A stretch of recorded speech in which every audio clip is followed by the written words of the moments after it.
Hi everyone, Stepan here. Today I'm going to show you the round 4 game from Pula.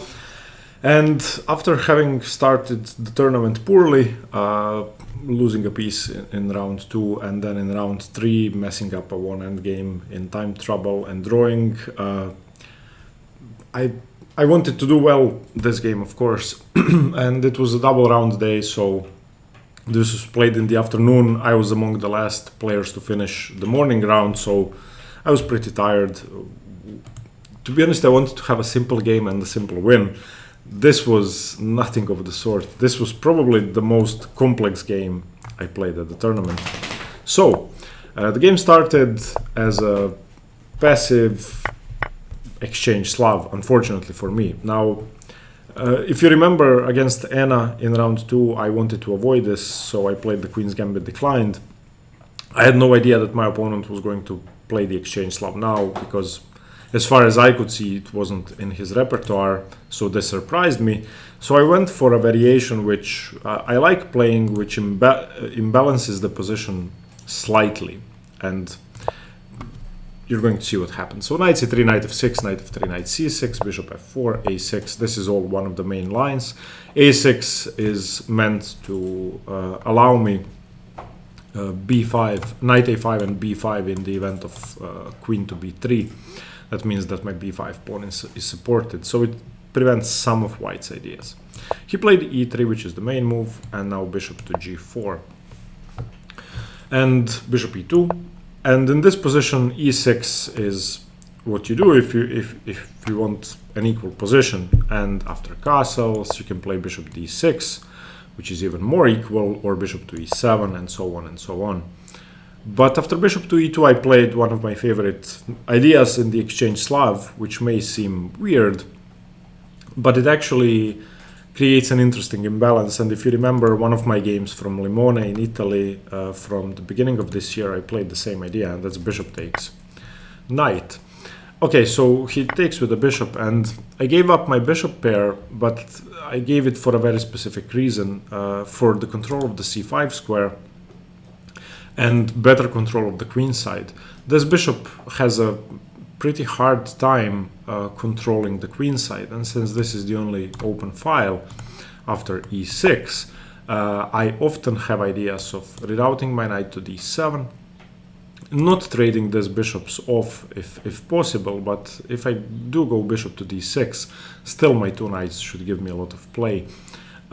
This means that it's very hard for him to play e4, because the d4 pawn is going to be loose, and he isn't going to have those normal Exchange Slav ideas of b4, knight a4, knight c5, because everything is defended a bit better, because this knight is gone. There is no knight e5. And in this position, my opponent played his next move very quickly. Now, I know this position pretty well, because I've been struggling with the Exchange Slav for a while, and finally, when I started playing this variation, I started getting interesting positions, and I started winning. I actually have a perfect score after bishop takes f3. But he played g4. The normal move is castles. g4 I've never seen before, and well, the idea could be to play g5, of course, dislodging my knight, which isn't really a problem, because I want to play knight d7 anyway. Other ideas could be bishop g3 and h4. So it's an interesting idea. After the game, I analyzed the position. This has never been played before in a serious game. The engine says black is slightly better, so g4 is actually not a bad move. Now I have two options. I can play bishop d6, or I can play bishop to b4. And if I do go bishop d6 and he plays bishop to g3, for example, and I go h6, no, that's fine. But if he plays g5, excuse me, I wasn't sure whether I should take or not. Probably takes, and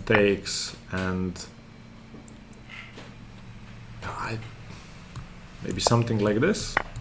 This seems very equal, so I didn't want to risk this, even though black should have a pleasant position. It should be about equal, so I didn't want to risk this, to be honest. So I played bishop to b4 just to keep the position clean.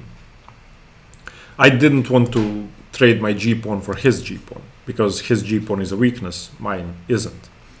Okay, so rook c1, rook c8, and queen to b3. And in this position, well, what do? I mean, there's only one sensible way to improve my position, and that's castles. And if you remember my game against Anna, I lost a piece to a simple tactic, and it was removing the defender of my bishop, and it was actually very similar to this. So in this position, if he plays rook c6, then queen takes bishop. So it was something like this. So at this point, I started thinking, okay, can my opponent do that in this game? And I had to make sure that it doesn't work. So it doesn't work here. Obviously, it should start with knight d5. At the moment, there are 3 defenders of d5. But if he plays g5 and I play knight d7, there is only one defender. There's only the pawn. So I have to be slightly careful, and I have to make sure that it doesn't work. After I castle and g5, there is no knight g8, so I'm forced to remove 2 defenders of d5, the knight and the queen. He played king f1, and I positively invited him to do this because I calculated everything, and I calculated everything correctly, which is a good thing. But I have to say, and I have to emphasize once again, I spent a lot more time calculating the sacrifices on d5 because of what happened 2 games previously. Okay, I played b5 because the tactics don't work. And he did go for it, which obviously made me really happy. He played g5, I played knight d7, and he took immediately. Now, my conclusion when I was calculating this before I castled was that both variations which are critical should lead to a winning position for black. So obviously e takes d. And now there are 2 ways to play. The way he played just loses a piece. So he missed one tactical move that I have, and he was just a piece down. The way he should have played this, which is actually interesting, is rook takes knight, rook takes, and then queen takes b4. And obviously I'm an exchange up for a pawn, but he has the bishop pair, and after something like knight b6 and king to g2, maybe f6, trying to remove this pawn, he can play h4. I don't know. I mean, I thought this position was winning for me. It should be better for black, but it's definitely not winning. And there's still a lot of play. Still, I saw this position before castles, so I was prepared to go for this, and it's okay for me. The way he played is just wrong. He played bishop takes. And, well, if I move my knight somewhere illogical, then he takes the rook, takes the bishop. If I don't do anything, he takes the knight, takes the bishop. But there's a move that just wins, and that's knight e7, and he missed this. I played it instantly.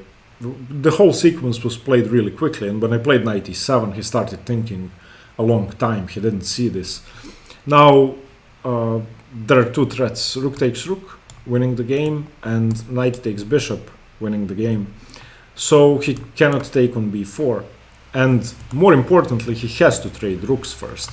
Once he trades rooks, that means that I have the c-file for my queen, his bishop is attacked, and I'm just a piece up. So now with queen b4, just knight d5, and that's it. I'm going to trade this bishop off as well. This is just a knight up for 2 pawns, and I can pick up a couple of pawns immediately. So he has to move his bishop e4, and it was important to calculate everything correctly, which once you see it on the board, it's not hard, but if you're calculating all of this before castles, then it could be slightly tricky. So I was looking at it at this in this position. So king f1, b5, g5, takes, knight e7, takes. Okay, and I was looking at bishop f3, but bishop e4 is the same. And I played bishop a5, saving my bishop. Obviously, I have no other squares. I could go to d2, but that's slightly absurd. And now queen a3 is the only tactical try he could go for, attacking 2 pieces. But there are a couple of ways to save my position. I could go queen c4, queen b4, which I didn't want to do. I don't want to trade queens because I'm a piece up. His king is definitely less safe than mine. I could go queen d8, which gives up the c file, so that makes no sense. So bishop d8, defending my knight. And also, my bishop isn't really doing much on this diagonal. It's better placed here. He played bishop d6, I played rook e8, unpinning and defending my knight again, and f3. Now f3 is not a good move. f3 gives up the second rank, and with my queen being able to come in, this just weakens his king too much. I didn't use this because I wanted to simplify into what I thought was a winning endgame. But I could have won the game almost straight away with knight b6. Now knight b6 unleashes my queen on this diagonal, and I'm threatening knight c4. So if, I don't know, h4, then knight c4. And let's say queen c5, I can simply go knight d6. And after queen d6, queen c1. King g2, I don't know, take on e3 or take on b2, doesn't really matter. So knight b6 was the best. If he tries to prevent knight c4 with queen c5, for example, then I can go queen h3 check, king f2 and knight c4 anyway, and my pieces are coming in. This is just very dominating. But I played knight g6, tempting him into a tactic which wins material for him, wins a pawn, but simplifies into what I wanted to do. So he played h4, which I expected, trying to chase my knight away, and I played bishop e7. And the tactic I was hoping for was that he was going to win a pawn like this.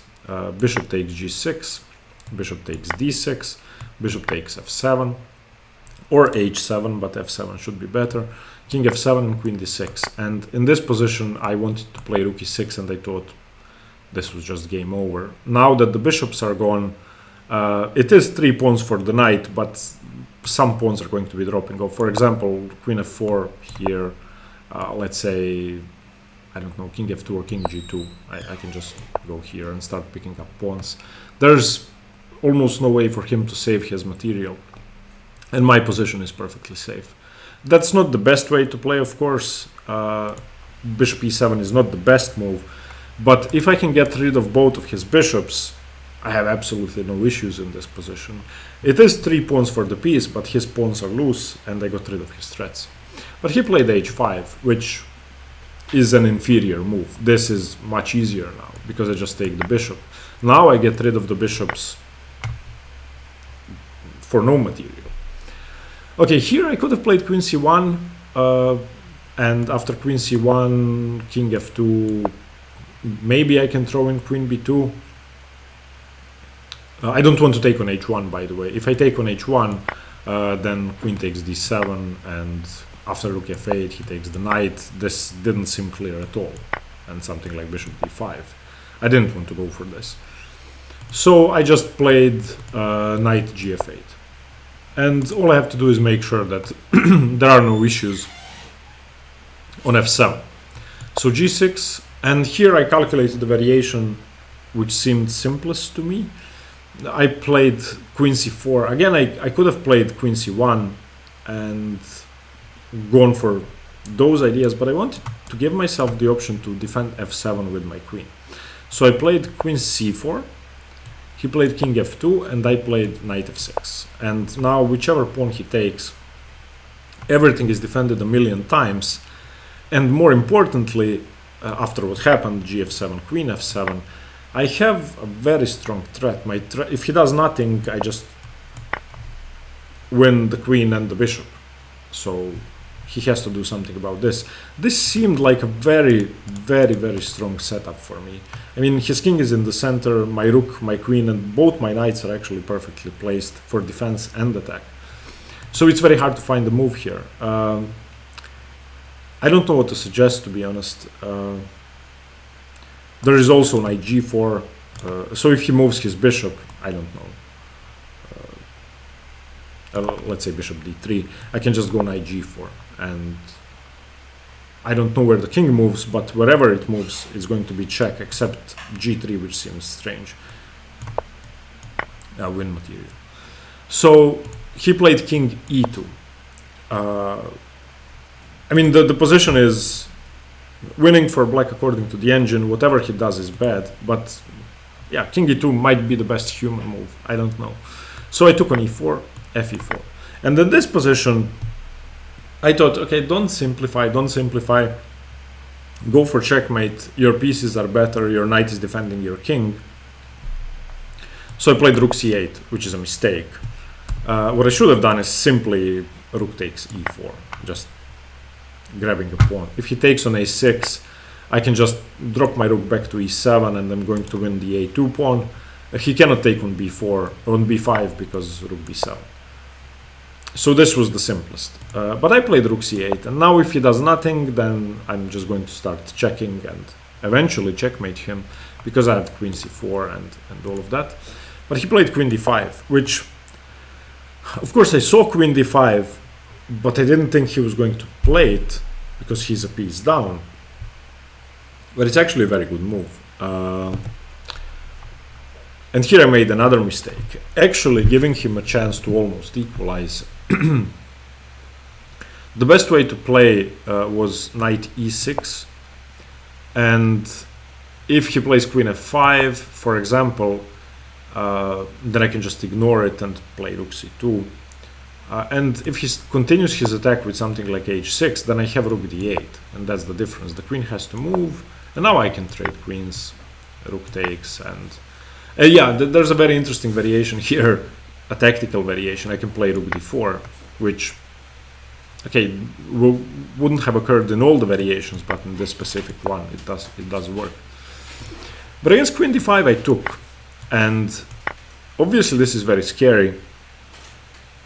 But I thought I calculated everything correctly. I made some mistakes in my calculation, and also it's very hard to see everything in positions like this. I just gave him 3 central passed pawns, which are marching down the board.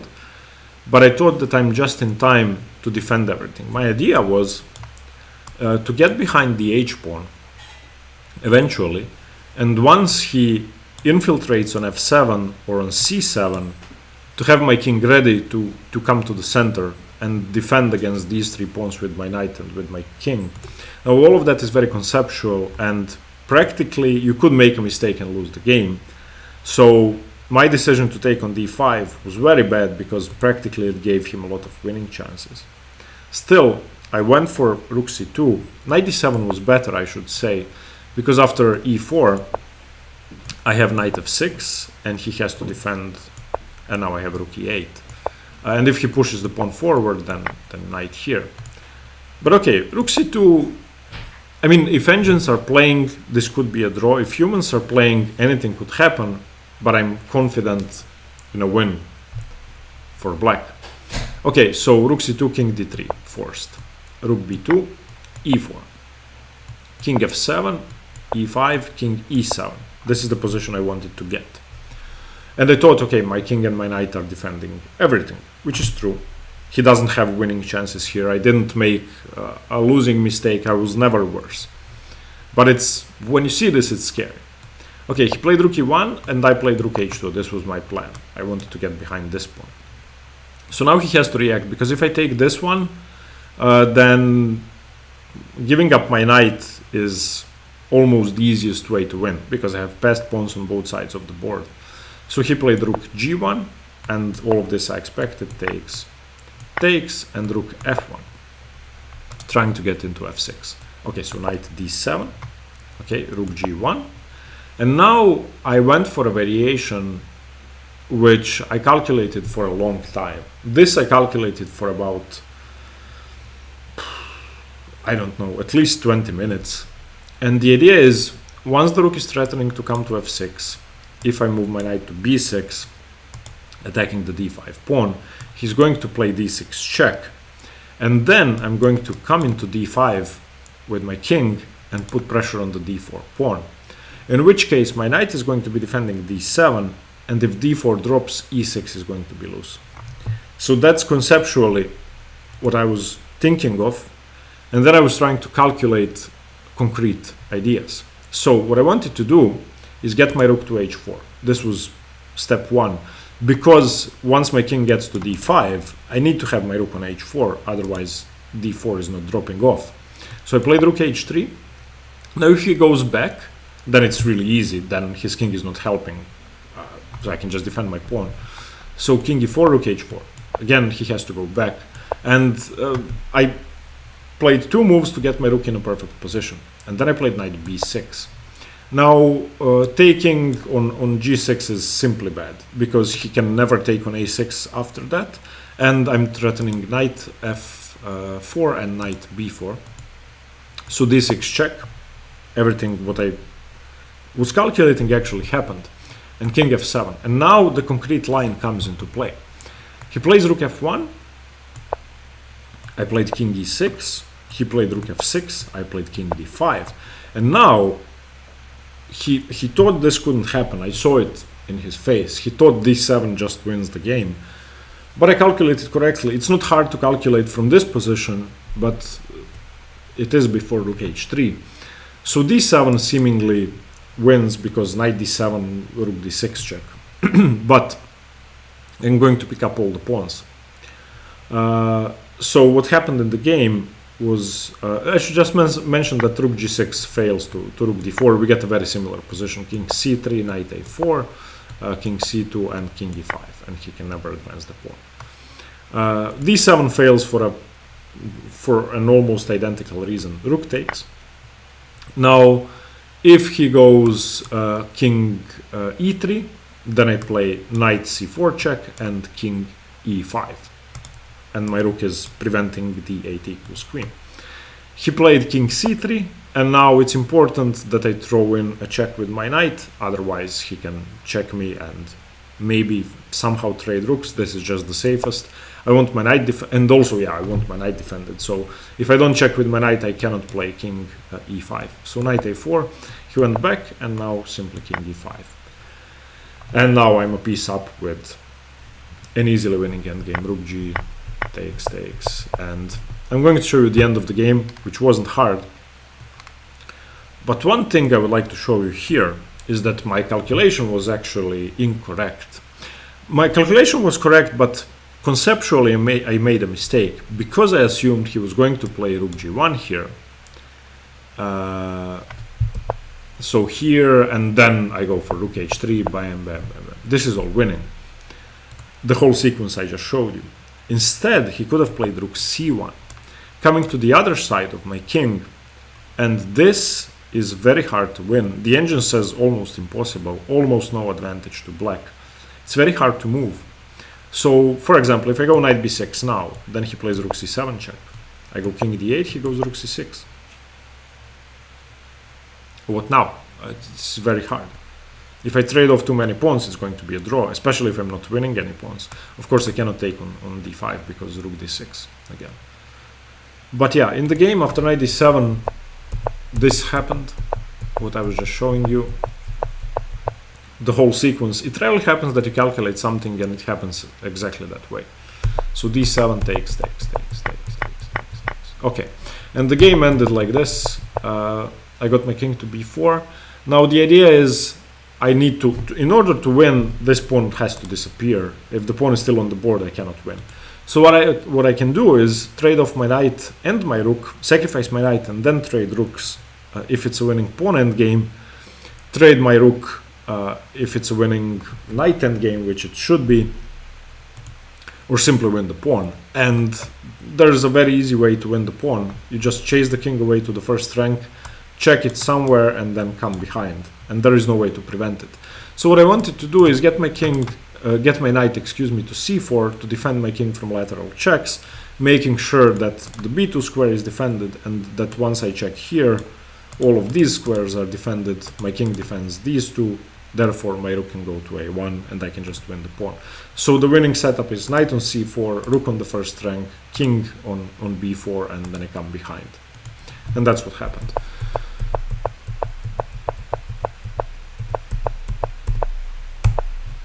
And rook a1, and now now I just have to move my pawn forward. I played rook e2 because I need a square from which I can block checks with my knight, and when my rook is on e2 I have knight e3, and when he comes behind I have knight c4. So now there is nothing to prevent me from playing b4, b3, b2, b1. So rook g8, b4, rook c8, knight c4, rook h8, and rook e1. This is actually a mate in 2. He played king a2 and resigned. b3 is checkmate. So this wasn't an easy game, and I made some mistakes. I'm happy that I calculated both critical tactical sequences correctly, but I'm not happy that I took on d5 and that I didn't evaluate rook c1 well enough. But yeah, second game in the day. I've been playing for almost 10 hours at this point, and when you count in the preparation for the first game and for the second game, that's 12 or 13 hours of straight chess, and your vision becomes blurry. Yeah, okay, so this was a good game, all in all, I think. Okay, thank you for watching. Hope you got something from this one, especially an idea on how to make the Exchange Slav interesting. Stay tuned for more chess. See you tomorrow. Bye bye.